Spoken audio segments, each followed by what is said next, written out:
আমাদের প্রত্যেকের মনে আছে সেই 1920 and 21 কোভিড সিচুয়েশনের পিরিয়ডটা।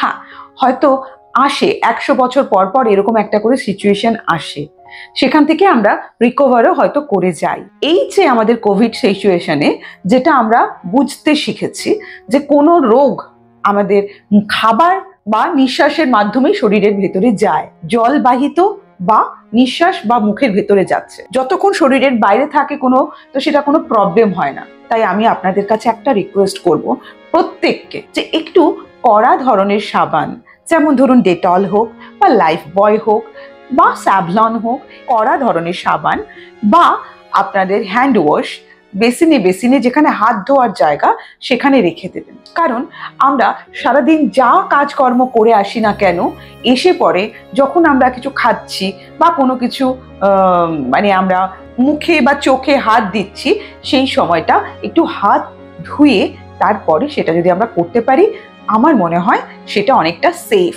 কোভিড চলে গেছে, চলে আসবে, আমি সেটা বলতে চাইছি না বা সেটা আমাদের কাম্য নয়, কিন্তু নিজেদেরকে সামলে রাখা এটা তো অবশ্যই আমাদের করতে হবে, তাই না?